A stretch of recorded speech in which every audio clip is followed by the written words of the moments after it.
నమస్కారం friends, welcome to మంచి మార్గం ఛానల్. ఆంధ్రాలో జరుగుతున్న పరిణామాలు చూస్తుంటే మీకేమనిపిస్తుంది? ఇప్పుడు ఆంధ్రాలో ప్రజలు ఆకలితో ఉన్న పులి లాంటి వాళ్ళలాగా అనిపిస్తున్నారు. అక్కడ ప్రజల్లో చైతన్యం చూడండి. 5 ఏళ్లుగా చచ్చుబడిన చైతన్యం ఒక్కసారిగా ఉట్టిపడి జనాలే రోడ్లపైకి వచ్చి ఏ పనులు ఎక్కడ ఆగిపోయాయో ఆ శిలాఫలకాల దగ్గర, రోడ్ల మీద, ఆ ప్రాజెక్టు సైట్ల మీద పోయి ఆగిపోయిన పనులను పరిశీలిస్తున్నారు. అంటే వాళ్ళు 4-5 ఏళ్లుగా ఆకలితో, ఆవేదనతో, కసితో రగిలిపోతున్నారు గనకనే జగన్మోహన్ రెడ్డికి 10 సీట్లు మిగిల్చారు.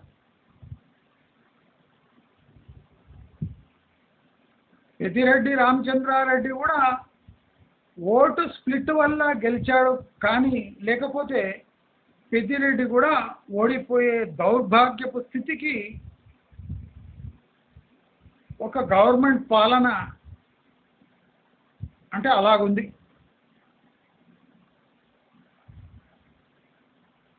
నేను గత వీడియోలో ఆంధ్ర ప్రజలని బాగా విమర్శించాను. వాళ్ళ చైతన్యాన్ని ప్రశ్నించాను. వాళ్లకు తెలంగాణ వాళ్లకు కంపేర్ చేశాను. కానీ అతి కొద్ది సమయంలో ఆంధ్ర వాళ్ళలో వచ్చిన చైతన్యం ఇప్పుడు ప్రతి రాష్ట్ర అంటే అన్ని రాష్ట్ర ప్రజలకు ఒక సంకేతాన్ని పంపిస్తున్నాయి. అదేమంటే, తాము కోరుకున్నట్టు ప్రభుత్వాలు నడవకపోతే, తాము కోరుకున్నట్టు అభివృద్ధి కానీ ప్రభుత్వాలు కానీ నడవకపోతే ఆ ప్రభుత్వాలను ఎలా తుడిచేయాలంటే నామరూపాలు లేకుండా, అంటే ఇప్పుడున్న ప్రభుత్వం కూడా ఆ రిజల్ట్ చూసి రాబోయే రిజల్ట్ పని చేయకుంటే ఇలాగా ఉంటుంది అని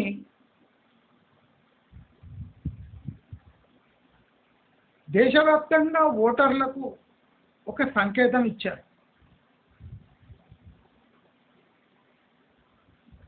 ఇది తెలంగాణ వర్డిక్ట్ కన్నా 10 రెట్లు స్పష్టమైన వర్డిక్ట్.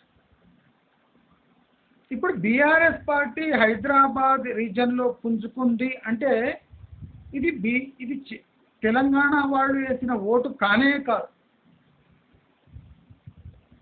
ఇది ఇక్కడ స్థిరపడిన సెటిలర్స్, తెలంగాణ పెట్టుబడిదారుల యొక్క కన్ఫ్యూజన్తో క్రియేట్ అయిన ఈ రిజల్ట్ హైదరాబాద్ చుట్టుముట్టు బీఆర్ఎస్ గెలవడం జరిగింది. అయితే నేను ఆంధ్ర ఓటర్లకు తెలంగాణ ఓటర్ల మధ్య ఇప్పుడు చైతన్యం రూపంలో చాలా వ్యత్యాసం కనిపిస్తుంది. ఆంధ్ర ఓటర్లు ఇక అన్యాయం కానీ, వెనుకబాటుతరం కానీ, అంటే స్లో పేస్ కానీ అంటే మెల్లగా జరిగే పనులు కానీ ఇవి సహించే పొజిషన్లో లేదు. అదే తెలంగాణ ఓటర్లు ఓటు ఇచ్చి కాంగ్రెస్కి పవర్ ఇచ్చి మరిచిపోయినట్టున్నారు. దయచేసి తెలంగాణ ఓటర్లు కూడా ఇక ఆంధ్ర ఓటర్లో వచ్చిన చైతన్యాన్ని చూసి తమ వైఖరిలో కూడా మార్పు తెచ్చుకోవాలి అని నేను కోరుకుంటున్నా. ప్రభుత్వ ఉద్యోగాలపై దృష్టి పెట్టకుండా రేవంత్ రెడ్డిపై పెట్టుబడుల కోసం ఒత్తిడి పెంచాలి, రోడ్లపైకి రావాలి, ఆగిపోయిన పనులు, ఆగిపోయిన పెట్టుబడులు, కొత్త జీవనోపాధి కోసం మార్గాలు రేవంత్ రెడ్డి కూడా అన్వేషించాలి అని ఒత్తిడి పెంచాలి. లేకపోతే నేను చెప్పినట్టు 3 లేదా 4 ఏళ్ల వరకు రాజకీయ పోరాటం తెలంగాణలో సాగుతుంది, కానీ ప్రజాపాలన ముమ్మాటికి సాగదు. నేను 3 సార్లు ఎందుకన్నాను అంటే, ఇక ప్రజాపాలన అంటే సబ్సిడీలు కాదు. ప్రజాపాలన అంటే ప్రజలకు తమ ఫ్యూచర్లో తమను తాము నిలదొక్కునే మార్గాలు వెతకాలి. దానికోసం యావత్ తెలంగాణ ఉద్యమించాలి అని కోరుకుంటున్నా. రాబోయే 3-4 ఏళ్ల వరకు తెలంగాణ చచ్చుబడినట్టే ఉంటుంది. ఆంధ్రప్రదేశ్ 30-40% వృద్ధి రేటుతో దూసుకుపోతుంది.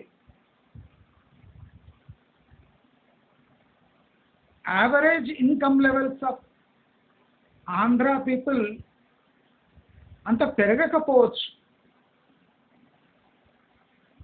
పెట్టుబడులు గ్రోత్ పెరుగుతుంది, కానీ యావరేజ్ శాలరీస్ ఇన్కమ్ పెరగకపోవచ్చు. కానీ తెలంగాణలో అన్నీ ఉండి కూడా గ్రోత్ చచ్చుబడనుంది. నెగటివ్ గ్రోత్ వైపు తెలంగాణ వెళుతుంది. అంటే ఉన్న ప్రాజెక్ట్స్ క్యాన్సిల్ కావటం, గ్రోత్ నెగటివ్లో పోవటం, పాలన అస్తవ్యస్తంగా ఉండటం, పాలసీలు ఇంప్లిమెంట్ కాకపోవటం, ఫైనాన్షియల్ స్టేట్ రెడ్లో పడటం, అనుకున్న పబ్లిక్ సెక్టర్ ప్రాజెక్ట్స్ స్టార్టే కాకపోవటం, అంటే నెగటివ్ గ్రోత్ వైపు తెలంగాణ పోతుంది. అయితే ఇలాంటి సమయంలో ఇప్పుడు హైదరాబాద్ చుట్టుముట్టు జరుగుతున్న రియల్ ఎస్టేట్ పరిణామాలు చూస్తే ఇంకా దౌర్భాగ్యకరంగా ఉన్నాయి. నేను గత 10 నెలలుగా చెప్తున్నాను, దయచేసి హైదరాబాద్ని అవాయిడ్ చేయండి. ఇప్పుడు పరిస్థితి ఎట్లొచ్చిందంటే 3.5 లక్షల ఫ్లాట్లు ఉట్టి వెస్ట్ హైదరాబాద్లోనే ఖాళీగా పడున్నాయి.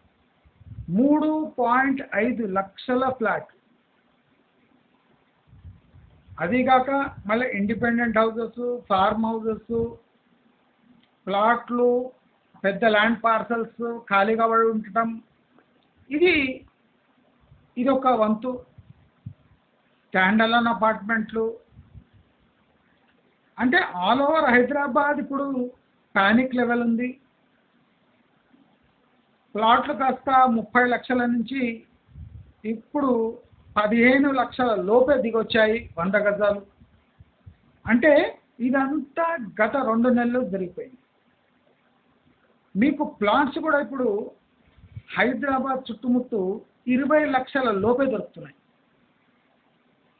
అంటే 10 to 12, 15 లక్షల పతనం 2-3 నెలలు జరిగిపోయింది.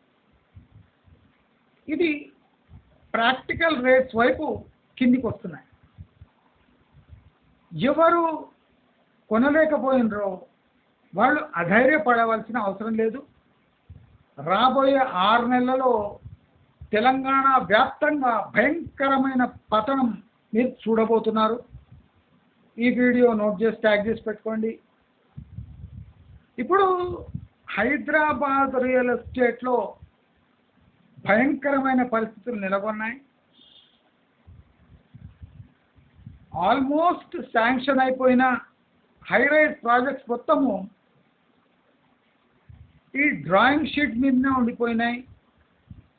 ఎవరు హైరైజెస్లో పెట్టుబడి పెట్టడానికి ఆసక్తి చూపటం లేదు. ఆల్రెడీ శాంక్షన్ అయిపోయి ఈ బునియాద్ లెవెల్లో ఉన్న ప్రాజెక్ట్స్ వాళ్ళే ఆపేసుకుంటున్నారు. ఎందుకంటే 3.5 లక్షల ఫ్లాట్లు అమ్ముడు పోక ముందే ఇంకా ఫ్లాట్లు యాడ్ చేస్తా పోతే ఈ 3 ఏళ్ళు తిరిగేసరికి మనకు 6.5 లక్షల ఫ్లాట్లు రెడీ అయి అమ్ముడు పోక 3 ఏళ్ల తర్వాత ఒక ఫ్లాట్ అమ్ముడు పోకపోతే అది సెకండ్ హ్యాండ్ ఫ్లాట్ కిందనే లెక్క వస్తుంది. దాని వాల్యుయేషను దాని అంటే డిప్రిసియేషను ఆటోమేటిక్ స్టార్ట్ అయిపోతుంది. అంటే ఒక కొత్త ఫ్లాట్ 3 ఏళ్ల వరకు అమ్ముడు పోని స్థితిలో ఉంటే అది దాని మీద డిప్రిసియేషన్ స్టార్ట్ అవుతుంది. దాని టోటల్ ఏజ్ తగ్గుతూ పోతుంటుంది.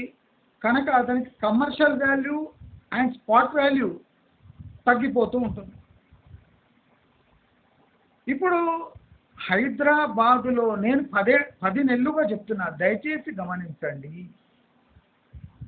ఇప్పుడు నిర్మించబడిన 3.5 లక్షల ఫ్లాట్లు అమ్ముడుపోవడానికి సుమారు 4 నుంచి 5 సంవత్సరాలు పట్టవచ్చు. అంటే ఎలాగో అమ్మినా అంటే ఏ రేటుకు అంటే కాస్ట్ అమ్మడానికి పోయినా సుమారు 4 ఏళ్ల పైనే పట్టవచ్చు. కనుక కొత్త ఫ్లాట్స్కి, కొత్త హైరైజెస్కి, కొత్త ప్రాజెక్ట్స్కి హైదరాబాదు ఇక ఫుల్ స్టాప్ పడ్డట్టే. ఇక అమ్ముడు పోవు. ఇది నా తరపున నాకు అందుతున్న సమాచారం బట్టి మీకు స్పష్టంగా చెప్తున్నా. ఇప్పుడు కట్టిన ఈ 3.5 లక్షల ఫ్లాట్లు అమ్ముడు పోవడానికి 4 సంవత్సరాల పైచిలుకు పట్టవచ్చు. అయినా అమ్ముడు పోకపోతుంది. అలాంటి దౌర్భాగ్యమైన స్థితి ఇప్పుడు హైదరాబాద్ రియల్ ఎస్టేట్లో నెలకొంది. ఈ భూమి మీద భూమి కాస్ట్ ప్లస్ ఫ్లాట్ కాస్టింగ్ ఇప్పుడు చాలా సూపర్ఫిషియల్ అయిపోయింది. అసలు భూమి ఆ రేటుకు ఎందుకు కొన్నారు, ఆ భారం మాపై ఎందుకు మోపుతున్నారు అని కస్టమర్స్ అడిగే పరిస్థితికి ఇప్పుడు వెస్ట్ హైదరాబాద్ ఏరియా అలా జరుగుతుంది. ఆల్ ఓవర్ హైదరాబాద్ కూడా అసలు నిశ్శబ్దంగా ఉంది. అసలు డీల్సే అవుతలేవు. ఇప్పుడు నా ప్రకారము ప్రతి ప్రాజెక్ట్లో ఒక సంవత్సరానికి ఓన్లీ 5 to 10% సేల్స్ కావచ్చు. 100 ఫ్లాట్లు ఉంటే ఒక సంవత్సరానికి 10 కన్నా ఎక్కువ ఫ్లాట్లు అమ్ముడు పోవు. అందుకే ఇప్పుడు వెస్ట్ హైదరాబాదులో బిల్డర్స్ డబుల్ బెడ్రూమ్ ఫ్లాట్లు 60 లక్షల నుంచి 90 లక్షల వరకు కాస్ట్ బేసిస్లో అమ్మి ఆ డబ్బు తీసుకొని ఇతర అంటే వేరే రాష్ట్రాల్లో పోవడానికి అంటే ఫుల్ ప్రిపరేషన్లు ఉన్నాయి. వాళ్ళు అనుకున్నట్టు అన్నీ ఈ 3 నెలలలో ఈ 6 నెలలలో తారుమారు కావడంతో లక్షల కోట్ల పెట్టుబడి, వడ్డీ పెరుగుతుంది, ఫ్లాట్లు అమ్ముడు పోతలేవు, కొత్త ప్రాజెక్ట్స్కి అసలే డిమాండ్ లేదు.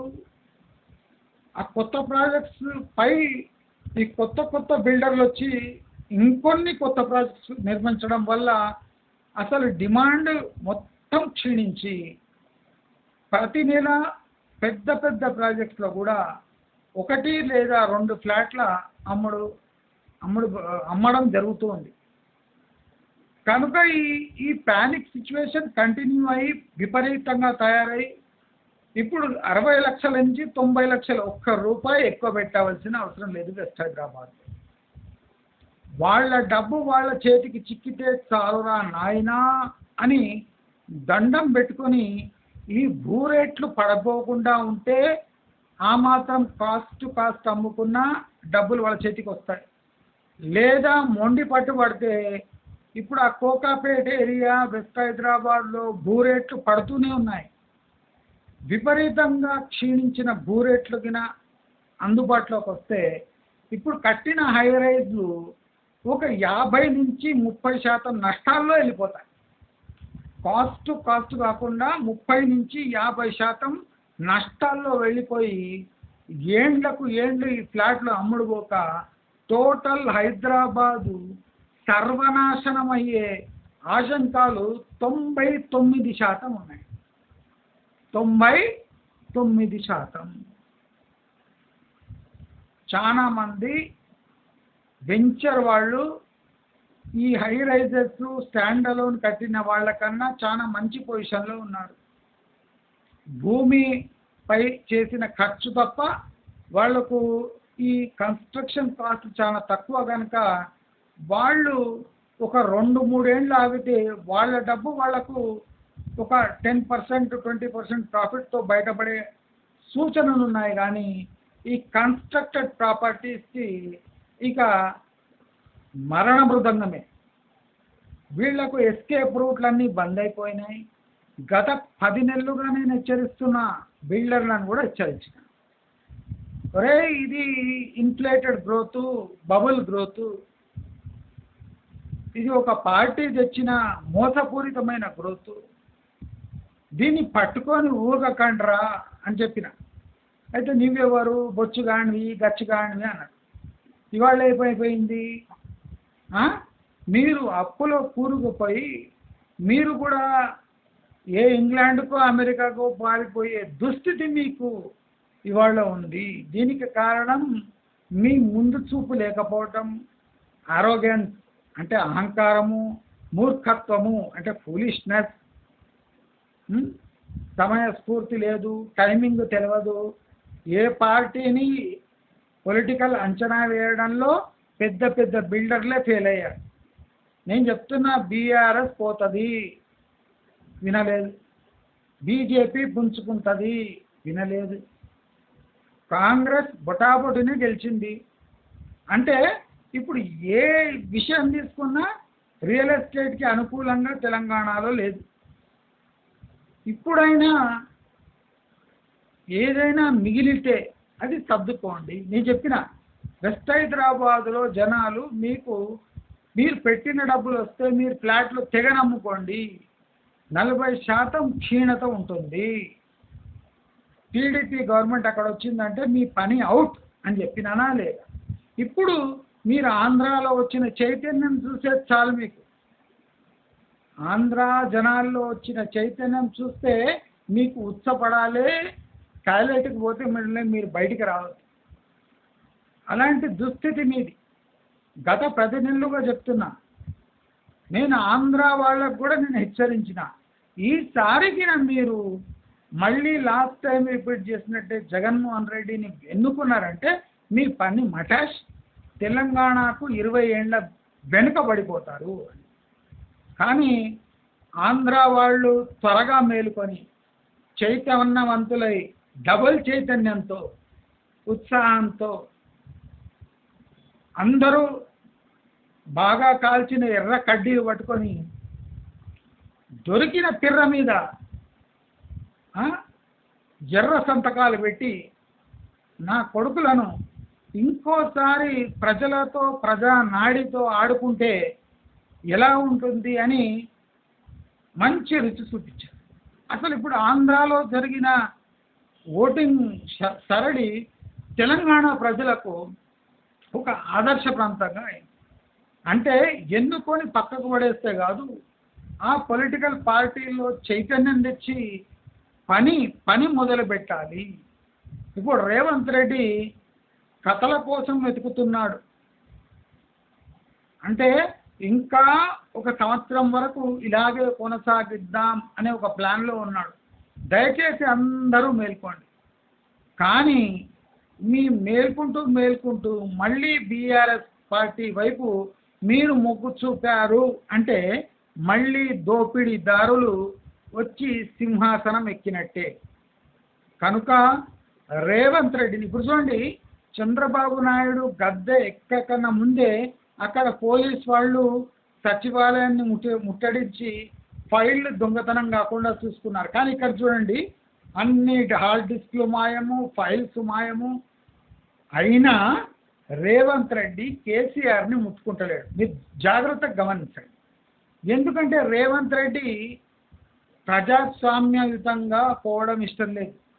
కేసీఆర్ సంపాదించిన డబ్బును మొత్తము తన వైపు తిప్పుకున్నాకనే ఏదైనా చేయడానికి రెడీ అవుతాడు. కానీ అప్పటి వరకు రేవంత్ రెడ్డి కేసీఆర్ని కేటీఆర్ని ఒక ఏలుతోనైనా టచ్ చేయడు.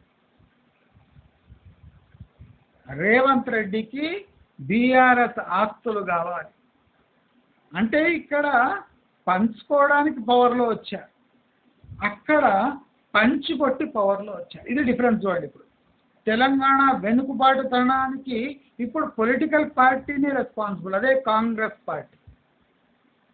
రేవంత్ రెడ్డి ఉన్నంత కాలం కాంగ్రెస్ ఉంటుంది, కానీ రేవంత్ రెడ్డి కూడా కాంగ్రెస్ పతనానికి కారకుడు కావచ్చు.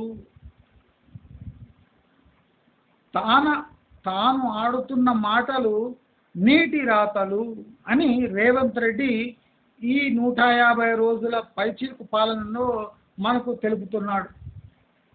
కేసీఆర్ కేటీఆర్ జంకు బెణుకు లేకుండా మైకులు తీసుకొని మాట్లాడుతున్నారు అంటే ఇది రేవంత్ రెడ్డి దీవెనతోనే.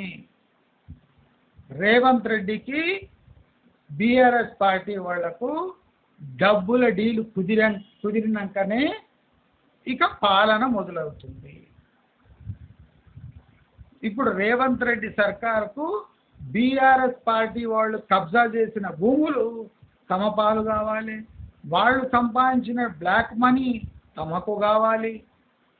అంటే పార్టీ టు పార్టీ డీల్స్ అవుతున్నాయి. ఇంకా ప్రజాపాలన మొదలు కాలేదండి. ఉచిత బస్సు సౌకర్యం తప్ప రేవంత్ రెడ్డి ప్రాక్టికల్గా ఆన్ గ్రౌండ్లో చేసింది ఏమీ లేదు. తెలంగాణ గీతము తెలంగాణ ఎంబ్లెము చేంజ్ చేస్తే నిరుద్యోగుల జీవితాల్లో మార్పు రాదు. మార్పు రావాలంటే ఉద్యోగాలు కాకుండా ఇక్కడ పరిశ్రమలు స్థాపిస్తే కానీ వీళ్లకు ముక్తి దొరకదు. లక్షలాది పిల్లలు చదువుకొని బయటికి వెళ్ళే వాళ్ళు ఇప్పుడు ఏం చేయాలి? ఆంధ్రా నుంచి వలస వచ్చిన పిల్లలకు భవిష్యత్తు లేదు, తెలంగాణ పిల్లలకు అసలే భవిష్యత్తు లేదు. మరి ఈ భవిష్యత్తు లేని తెలంగాణలో ఈ భవిష్యత్తు అని పాటలు పాడి ఆటలు ఆడి వచ్చిన కాంగ్రెస్ని ప్రజలు ఇంకొక 6 నెలల వరకు భరించే అవకాశం ఉంది. నేను ఆల్రెడీ చెప్పిన రేవంత్ రెడ్డికి 1 ఇయర్ లోపల మీరు ఏమైనా చేసేది ఉంటే చేసేయండి. మీరు ఇంకా 6 నెలలు తీసుకొని ప్రజల అంటే ఆశలను పెట్టుబడిగా పెట్టి పాలిస్తాము అనుకుంటే రేవంత్ రెడ్డి గతి జగన్మోహన్ రెడ్డి గతి కన్నా ఘోరంగా తయారవుతుంది. మీకు లభించిన ఆ 60 పైచిలుకు సీట్లు కాస్త 6గా మారే ఛాన్సెస్ ఉన్నాయి. కనుక మీరు మర్యాదగా మీ పనులు మీరు చేయకపోతే అటు ఆంధ్ర దెబ్బ, ఇటు బీజేపీ దెబ్బ, అటు పక్క రాష్ట్రాల డెవలప్మెంట్ దెబ్బతో చితికిపోయి ఎక్కడ పనికి రాకుండా ఈ 1 to 2% గ్రోత్తో అంటే దేశంలోనే అధమ స్థానానికి తెలంగాణ పడిపోయే ఛాన్సెస్ ఉన్నాయి. రియల్ ఎస్టేట్ జీడిపిని మర్చిపోండి, ప్రాక్టికల్ ఇండస్ట్రీ జీడిపిని ఇక మీ డేటాలో ఎక్కించుకోండి. అంటే ఒక స్టేట్ యొక్క స్థితి మీరు రియల్ ఎస్టేట్ జీడిపి ఇప్పుడు బీఆర్ఎస్ ఉండే వరకు ఆ జీడిపి అంతా real estate GDP, cement, steel, కంకర దీని గ్రోత్ అది జీడిపిలో యాడ్ చేసి మా జీడిపి ఇంత అని చూపించారు. కానీ ఆ జీడిపి ఇప్పుడు కనుమరుగైపోయింది. ఇప్పుడు ఇండస్ట్రియల్ జీడిపి గ్రోత్ మీరు చూపించకుంటే మీకు జగన్మోహన్ రెడ్డి కన్నా ఘోరమైన మ్యాండేట్ వస్తుంది అని ఈరోజు ఈ వీడియో ద్వారా హెచ్చరిస్తూ అందరూ అలర్ట్ అయిపోండి. పెట్టుబడుల కింద ఇప్పుడు హైదరాబాద్ రియల్ ఎస్టేట్ అత్యంత ప్రమాదకరమైన స్థితిలో ఉంది. దయచేసి ఎవరైనా ఇంకా మీరు పెట్టుబడి ఏం పెట్టారో ఆ పెట్టుబడి మీకు వస్తుంటే అమ్మి పారేసి మీరు వేరే ప్రాంతాల వైపు, వేరే జిల్లాల వైపు, వేరే స్టేట్స్ వైపు మీ దృష్టిని పెట్టి మీ పెట్టుబడులను సురక్షితంగా ఉంచుకొని పెంచుకునే పనిలో ఉంటారు అని హెచ్చరిస్తూ కోరుతూ మీకు ఈ వీడియో నచ్చినట్లయితే లైక్, షేర్, సబ్స్క్రైబ్ చేసుకోండి.